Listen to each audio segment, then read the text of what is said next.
Hi there guys and welcome to News in English with Tutor Tom for Monday the 9th of October 2023. Hope you had a brilliant weekend. There's been a lot of quite sad news over the weekend, so I want to concentrate on an article which is actually quite positive, quite uplifting. So today the title of the article is Sarah Sunny, How India's First Deaf Lawyer Made History in Supreme Court. Last week, Sarah Sunny made history after she became India's first deaf lawyer to argue in the country's Supreme Court. The 27-year-old first appeared before Chief Justice D.Y. Chandrachud in September, after the court made an exception and allowed a sign language interpreter to assist her with the arguments. On the 6th of October, the court also appointed its own interpreter for Miss Sunny, the first in the court's history, so that she could understand what was going on during the proceedings. In fact, we are thinking that for the Constitution Bench hearings, we will have an interpreter so that everyone can follow the proceedings, Justice Chandrachud said. Observers say that Miss Sunny's presence in the top court would help make the Indian legal system more inclusive and accommodative to the needs of the deaf community. Senior lawyer Menaka Guruswamy called it a truly historic and momentous occasion. Sanchita Ain, the lawyer with whom Miss Sunny works, told the BBC that Miss Sunny's work would have a positive, long-term implications. She has broken many stereotypes. This will encourage more deaf students to study law and make the legal system accessible to the deaf, she said. A resident of the southern city of Bengaluru, formerly Bangalore, Miss Sunny has been practicing law for 2 years. In the city's lower courts, she was not allowed to use an interpreter because the judges thought they would not have the required legal knowledge to understand legal terminology, she said. So she would submit her arguments in writing. Saurav Roy Chowdhury, who interpreted for Miss Sarah when she first appeared before the Supreme Court, has not studied law but has experience of translating for lawyers and legal students. He has also appeared in the Delhi High Court in the past for deaf lawyers in 2 cases. But no Indian Sign Language interpreter is trained in legal terminology at the moment. And so for anyone translating, it's going to be a work in progress. Miss Sunny told the BBC that she was proud of how far she had come. I wanted to show those who cannot hear. Again, there's a mistake there. It shouldn't say who are cannot hear. It should say to show those who cannot hear that if I can do it, they can also do it. Miss Sunny was born in Bengaluru. Her twin sister, Maria Sunny, and her brother, Pratik Kuruvilla, are also deaf. Mr. Kuruvilla is a software engineer in the US and now teaches at a school for the deaf in Texas, while Miss Maria is a chartered accountant. Their parents did not want their children to study in special schools for deaf children. Finding a place that was willing to take in the 3 siblings was hard, but they eventually found the right place for them. In class, Miss Sunny studied by lip reading, and with the help of her friends, there were also others who made fun of her. There were also others who made fun of me, but I always argued with them, she said. Miss Sunny went on to study law at St. Joseph's College in Bengaluru.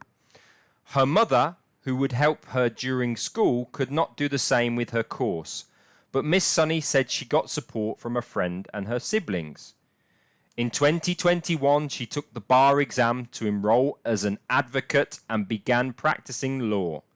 She said she was grateful to her parents for treating all 3 children equally and putting us through education in a normal school because they believe in equality. That's what gave me the confidence to follow my dreams.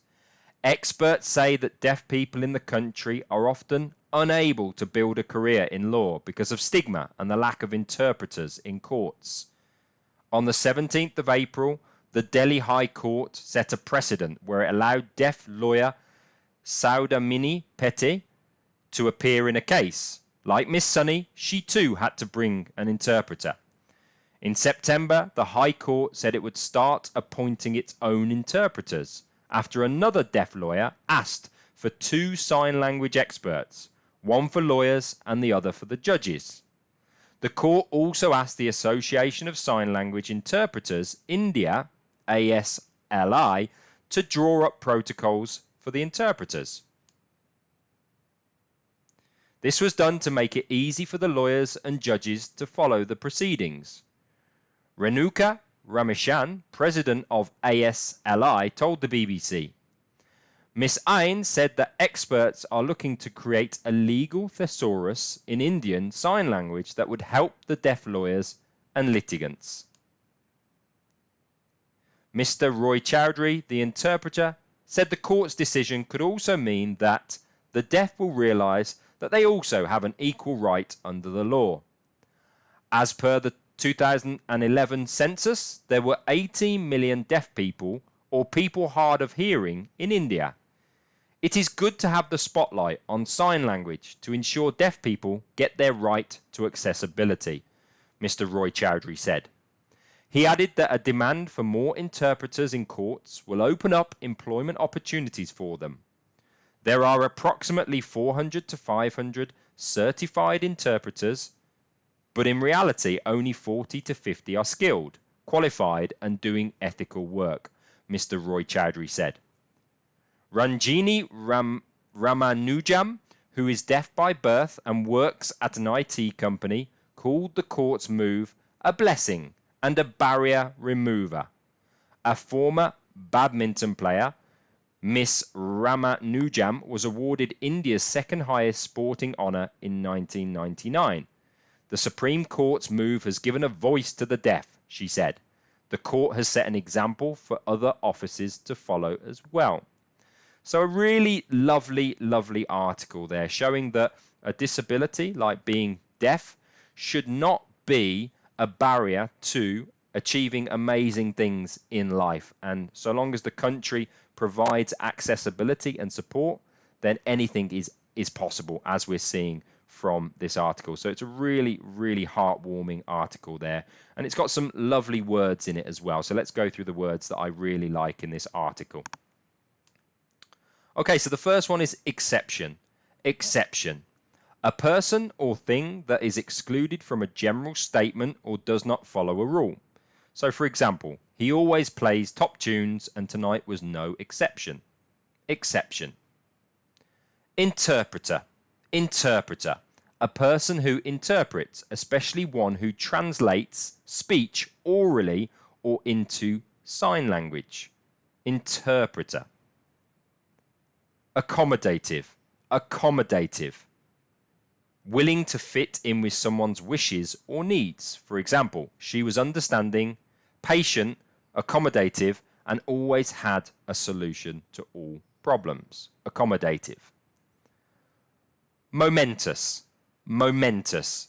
Of great importance or significance, especially in having a bearing on future events. For example, a period of momentous changes in East-West relations. That's the word momentous. Stereotype. Stereotype. A widely held but fixed and oversimplified image or idea of a particular type of person or thing. For example, the stereotype of the woman as the carer. Stereotype. Terminology. Terminology. The body of terms used with a particular technical application, in a subject of study, profession, etc. For example, the terminology of semiotics, terminology.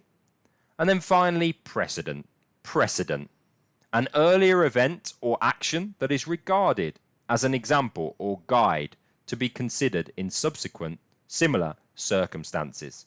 For example, there are substantial precedents for using interactive media in training. That's the word precedent.